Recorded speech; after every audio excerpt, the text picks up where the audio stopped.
Hey guys, today we're driving a 2022 Toyota Supra. This has the 3-liter twin-scroll turbo inline-6, the B58. It makes 382 horsepower and 368 pound-feet of torque. That engine is mated to an 8-speed automatic transmission. Later this month, I'm going to be driving the 6-speed manual Supra, and I figured it would be very interesting to get behind the wheel of this automatic. Before I do so, we'll make some comparisons in this video between this, the new Nissan Z, and talk about how fun it is to drive compared to the GR86, and just get behind the wheel of the Supra again. This is such a fun car. Pricing on this is around $56,000. As spec'd, we have a couple options. We have carbon fiber mirror caps, which look very nice, and we have the safety assistance package, which I think gives us adaptive cruise control and a couple other things. So let's hop inside. We'll start this up. We'll show you guys what it looks like inside and out. We'll just do a quick walk around. Not the easiest car to get into, if I'm being honest. And then we'll take it for a drive. A few burbles from the exhaust on startup there. Oh, I love the way this B58 sounds. So, very classic sports car interior. Lots of BMW switchgear. Of course, everyone already knows at this point that this is really a BMW underneath. But I think if you're thinking of it as a BMW, it's one of the best BMWs on sale today. It's just so fun to drive. Toyota did such a great job developing, tuning, and just putting this car together. For that sub $60,000 price point, I think this is one of the nicest sports car interiors on sale today. We have lots of physical controls and buttons, very easy to use, very straightforward. Only con with this interior is that it is a little bit cramped. Dimensionally, this is actually a larger car than the GR86 and BRZ, but overall, once you're in here, you feel pretty well cocooned and you get used to it. A little bit like the Chevy Camaro. You kind of adapt to the limited visibility, and it definitely gives you a sports car cockpit feel. I really like all of the switchgear in the Supra. All of it feels very high quality. It's all 100% BMW stuff in here, really. And it works very well. This is kind of my favorite era of BMW interiors. We have iDrive. It's all very simplified. It's very easy. We have wireless CarPlay and Android Auto. All the functionality, all the tech implementation seems to work really well. We get physical buttons and controls for climate. This has been a pretty easy sports car to live with this week. We have a nice little space here in the center just behind the shifter to put our phone, and we have wireless charging back there. There's a USB port and a cigarette lighter, but you don't really need it. A couple of cup holders here, a little bit of a change section right there. Not much storage in the door cards for water bottles or anything like that. You can just throw your wallet in there or something. Let's hop out back and take a look in the trunk. We do not get a trunk release button in the rear. Let's try this again here. There we go. It's a pretty deep trunk. The opening isn't the largest, but if you pop open this cover, you get a little bit more space to put things in here. I had a ton of grocery bags back in the trunk of the Supra earlier this week, and it actually proved to be a pretty capable and practical grocery hauler. You're not going to be able to fit large items in here, but for what this is, I think this is a pretty good trunk space. Vertically, the opening is massive. Horizontally, not so much. It's about 25 miles to the gallon combined. I believe it's 22 in the city, 30 on the highway, but realistically, on the highway in this thing, you're going to average 36, 35 miles to the gallon without even trying. This B58 turbo is so efficient. Thank BMW Efficient Dynamics. They've done such a great job with this engine. Sounds great, makes amazing power, and is super fuel efficient. About as fuel efficient as the 4-cylinder, ironically. Still not 100% sold on the front end styling. Rear end looks pretty good though. These massive fender flares look super aggressive. Taillights look good, especially when they're illuminated. We've got brushed exhaust tips, nice looking diffuser. Little lights down there. A couple fake vents here in the door, right here in the hood, up front, but minor complaints with a car that otherwise looks fantastic. This thing has gotten a ton of attention this week. Okay, let's go for a drive.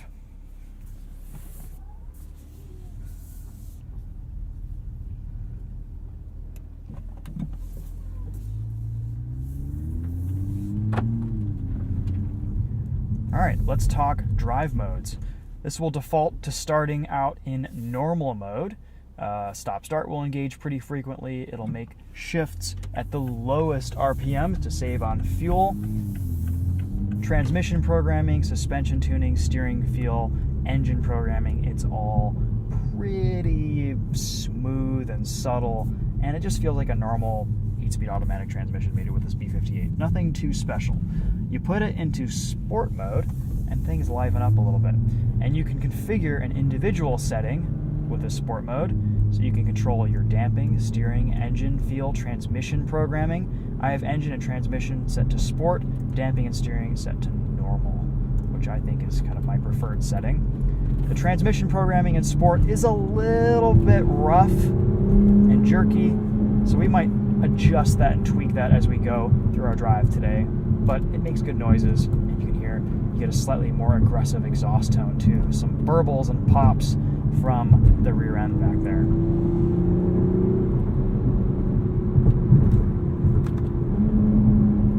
Nice paddles behind the steering wheel, backed with kind of a plastic rubber feel. They feel really nice, high quality. The shifter, on the other hand, is a little bit cheap, light, and plasticky.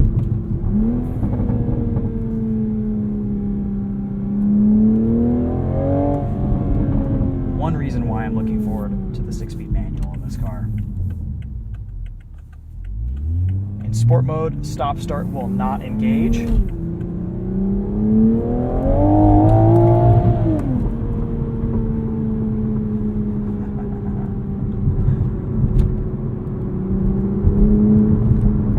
There is power everywhere in the rev range with this Supra. Let's put it in a drive. Let it do its thing here for a minute.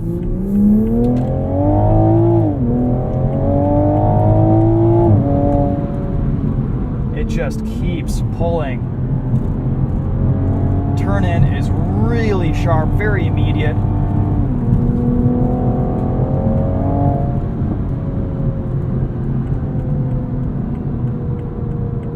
Transmission does a great job in sport mode holding gears and automatic.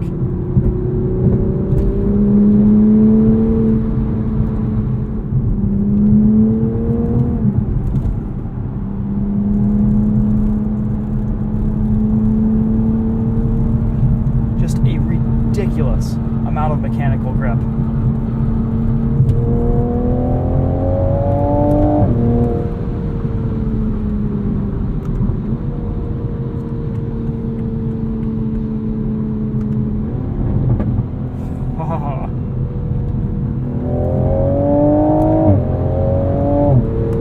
In normal mode, the transmission shifts super fast still, but it does away with those kind of jerky, rougher shifts. It's perfect, especially at higher revs, on power. I've actually been driving this car around mostly in manual shifting mode this week in these settings.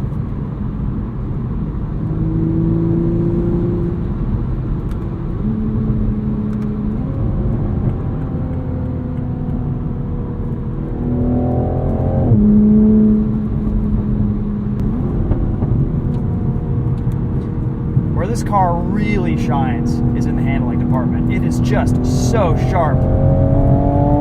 It's pretty amazing what it can do around a corner. All right, let's talk about how the Supra stacks up to the Nissan Z, because we spent quite a bit of time in the Nissan Z. You can't really make too much of a comparison between this and the manual Z, so let's talk about the automatic. The 9-speed auto, the Jatco transmission in the Nissan Z, isn't bad. It's definitely not as sophisticated or refined of a transmission as this 8-speed ZF. I think there's an interesting distinction to be made between the Z and the Supra. The Supra is definitely a technically superior car.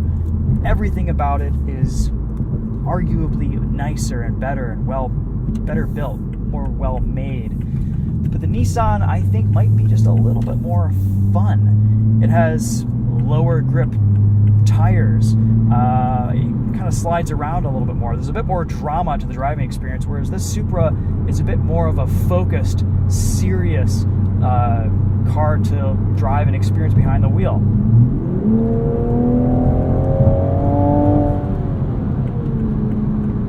It feels quicker too. It definitely has some more power and performance. I haven't driven this car back to back with the Nissan Z, but I think if I were to sum it up, Z is a little bit more playful, doesn't feel as high quality inside, but it's more roomy, it's more spacious, it's maybe a slightly more livable car day to day, maybe a little bit more fun to drive in certain circumstances.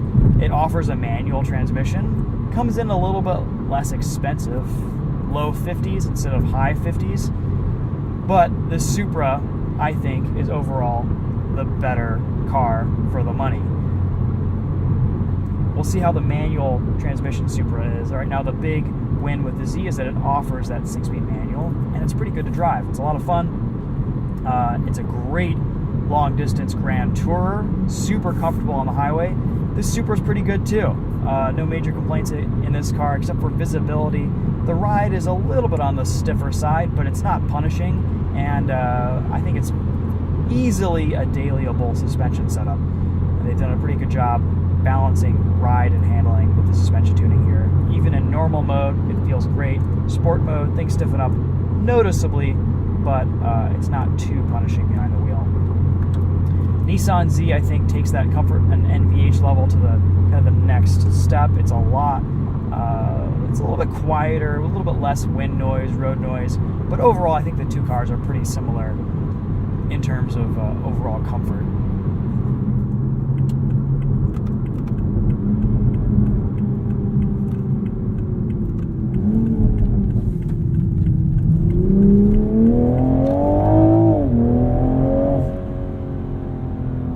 Let's talk about the Supra and compare it to the Toyota GR86. So the GR86 is dimensionally a little bit smaller. The Supra has a shorter wheelbase, but overall it's longer, wider, a little bit heavier. Base model 2-liter Supra weighs in a little over 3,100 pounds. GR86 is a little over 2,800 pounds. A little bit of a weight difference.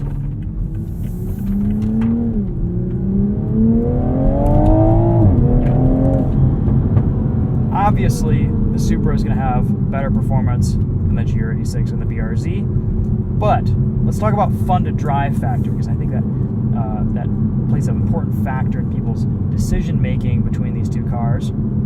These are very different cars. The Supra is very high performance, very focused, very fast, and the GR86 is a little bit more playful and fun. It feels lighter. It's more nimble and chuckable. There's less grip. There's less power. There's more oversteer. That's not to say you can't have a little bit of fun in the Supra, but this is a much more serious performance machine, and it's priced accordingly.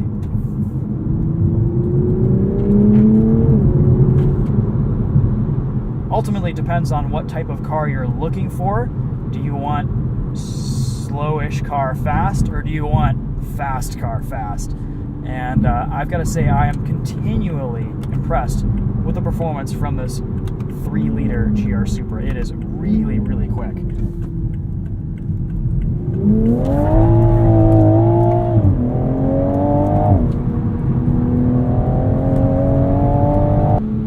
Whoa, I've got to say, if you don't mind an automatic, this ZF 8-speed is just about perfect. It's fun to drive in manual mode. It's pretty darn good left to its own decisions in automatic. The shifts make some really fun noises. Gear spacing is excellent.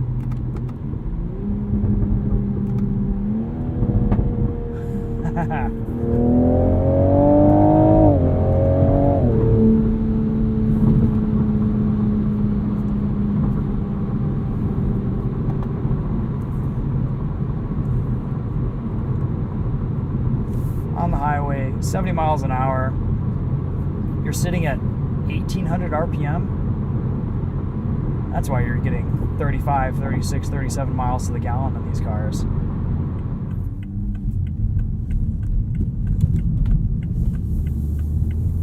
So when you're driving this around normally, you're not getting into boost a lot. Auto stop start will engage pretty much at every traffic light. And that's a system that turns on automatically every time you start the car. So you have to disable that if you want to. Luckily, there's just a button for it right there. Pretty quick and easy, right above sport mode. But that is something that I was running into earlier this week. Is a little bit of a complaint. Is it would be nice to just disable stop start every time you start up the car. Either have that setting enabled or disabled. Luckily, in sport mode, it disables automatically, so that's nice.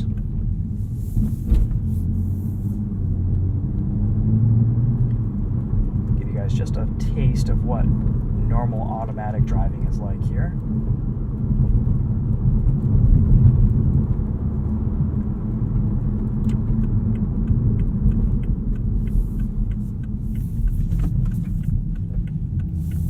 Pretty nice turning radius too. Not run into Bambi here today. Get out of there as quickly as possible. Normal mode, everything's a little bit more toned down, a little bit more subtle, quieter. Not a bad thing.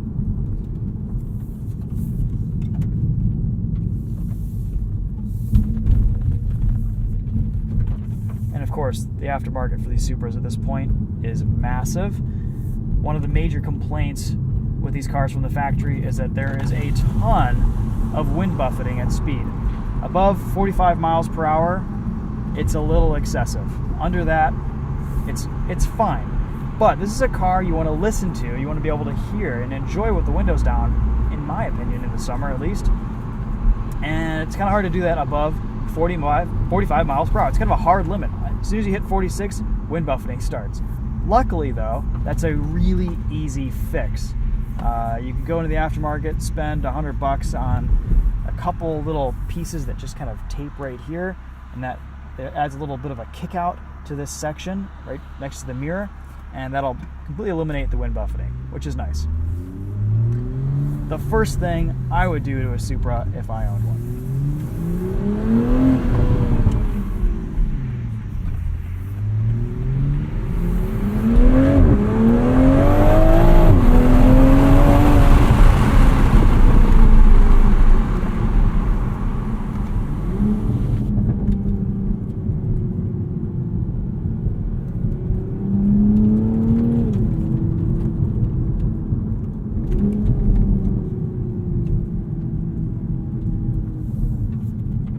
So, since underneath this is a BMW, let's make some BMW comparisons just for fun. I think really the only car that comes close to being this good to drive in the BMW lineup is the M2.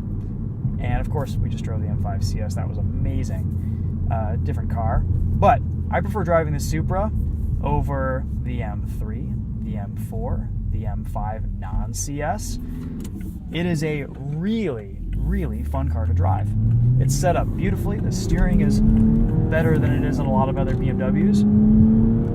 I think it's a little bit grippier and more capable than the M2 in some respects.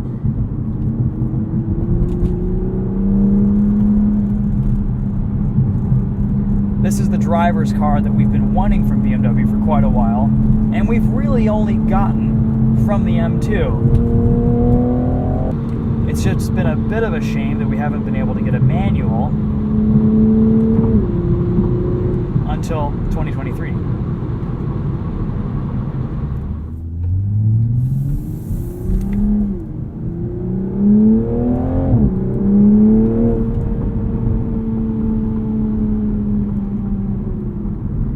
I think if I was ready for a little bit more of a serious performance car in my garage and a bit of an upgrade from the BRZ, I would definitely put one of these Supras in my driveway. I would consider buying one of these, especially with the 6-speed manual. I think no matter how you view this car, as a Toyota, as a BMW, as a worthy Supra successor, it still remains that this is a fantastic sports car. I think it's one of the best BMWs on the road, and I'm really glad that Toyota is actually making this car. I just wish they would have sold a few more of them, and I wish people would really give this car a little bit more of a chance and appreciate it, because it is, I think, one of the best sports cars on sale in the last decade or so. Really excited to drive it in manual form, but that said, in this standard 8-speed automatic, it is a really, really nice car to drive. They've made little tweaks, little refinements to it over the last couple years, added a little bit of power, changed a few things here and there, but for the most part, this formula really works. It's really fun to drive, and I have enjoyed every minute in one that I've been able to spend over the last few years. So anyway, guys, let this be a little bit of a benchmark for when we drive the manual Supra on track later this month. I'm not sure when the embargo will lift for that drive. That's also in correlation with the GR Corolla, so maybe early September that video will drop. We'll see. Until then, though, it's been a real pleasure spending some time in this 8-speed auto GR Supra with a 3-liter twin-scroll turbo. Yeah, proper car. Can't wait to get one of these out on track someday, too. And maybe we can do a little bit of a Supra Z comparison, get some back-to-back driving impressions one of these days. I know Savage Geese just dropped a fantastic video a little while ago comparing the Supra, the Nissan Z, and a little bit on the GR86. So if you haven't already, go give that a watch for some really good in-depth impressions and thoughts and technical deep dive. But yeah, that's going to be it for this one. Those are my thoughts on this GR Supra. Thanks for watching, guys. We'll see you in the next video. Take care.